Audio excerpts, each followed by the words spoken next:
पत्थर का बना देंगे। दूसरा हेलीकॉप्टर मेजर क्रिस का दोस्त उड़ाएगा। यहाँ पर नोरा, इसाकसेन और मैरियन ये मेजर क्रिस से कहते हैं कि हम तीनों भी तुम्हारे साथ आना चाहते हैं। हालांकि मेजर क्रिस ऐसा नहीं करना चाहते, पर वो मैरियन की तरफ अट्रैक्टेड होते हैं, इसीलिए वो इन तीनों की बात मान जाते हैं और अब ये तीनों भी मेजर क्रिस के हेलीकॉप्टर में यहाँ से निकल जाते हैं। वहीं दूसरी तरफ हमें ट्रोल को दिखाया जाता है जो इसकी रिजॉर्ट तक पहुंच जाता है, जहाँ पर बहुत सारे लोग पार्टी कर रहे होते हैं। ट्रोल उनके ऊपर हमला कर देता है, वो कई सिविलियंस को मार देता है और तभी यहाँ पर मेजर क्रिस और उनका दोस्त हेलीकॉप्टर लेकर पहुंच जाते हैं। वो हेलीकॉप्टर की जो यूवी लाइट है ट्रोल के ऊपर डालते हैं, जिससे उसकी बॉडी पत्थर में बदलना शुरू हो जाती है। पर अगले पल वो अपने आप को संभालता हुआ पोल उखाड़कर एक हेलीकॉप्टर पर वार करता है, जिससे हेलीकॉप्टर क्रैश हो जाता है, जिसमें मेजर क्रिस का दोस्त मारा जाता है और अब ट्रोल यहाँ से गुर्रा कर निकल जाता है। मेजर क्रिस अपने दोस्त के मारे जाने से बहुत ज्यादा दुखी होते हैं, क्योंकि पिछली बार उसके सामने नोरा के पिता भी मारे गए थे।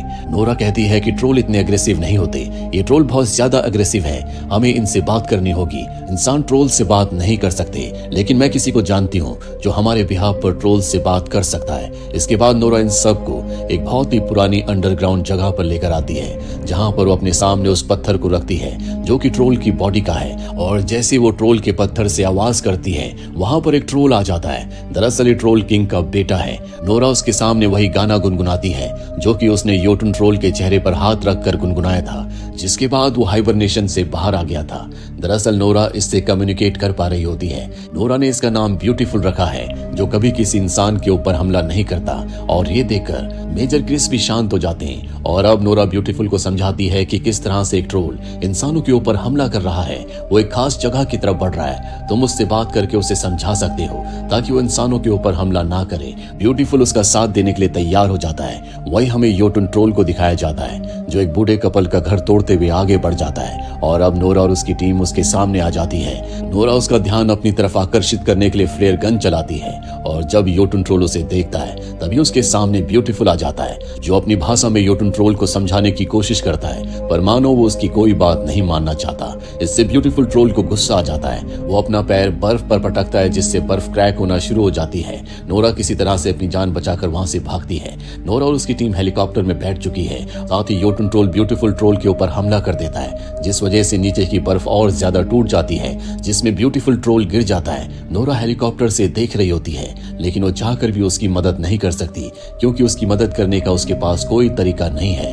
नोरा को बहुत दुख होता है, पर अब मजबूरी में इन सबको यहाँ से जाना पड़ता है। मैप में अब ये उस रास्ते को देखते हैं जिस तरफ योटुन ट्रोल जा रहा है और इन्हें पता चलता है कि पुराने वक्त में तीर्थयात्री इसी रूट से ट्रोडनहाइम जाया करते थे, जो कि किंग ओलाफ की कैपिटल थी। वहां पर सब के सब इकट्ठा होते थे, धार्मिक रिचुअल्स किया करते थे। साथ ही ये भी प्लानिंग किया करते थे कि किस तरह से ट्रोल्स का खात्मा करना है।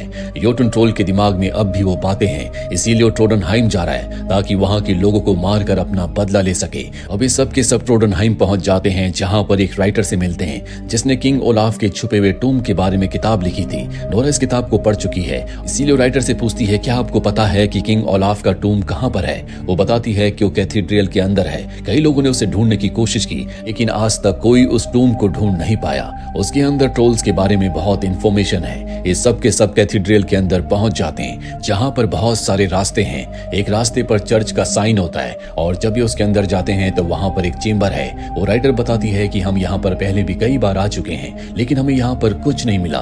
किंग ओलाफ की यहाँ पर पेंटिंग होती है, जिसे इसाकसेन टच करता है और तभी उसका एक टुकड़ा नीचे गिर जाता है। उसे लगता है कि उससे टूट गया, लेकिन जो राइटर होती है वो ऑब्जर्व करती है कि टुकड़ा एक खास जगह से गिरा है। इसके बाद वो उस पेंटिंग के पास जाती है और वहां से 3 टुकड़े निकालती है। दरअसल वॉर के दौरान ओलाफ किंग बहुत ज्यादा जख्मी हो गए थे और जिन 3 हिस्सों पर वार किया गया था, ये टुकड़े उन्हीं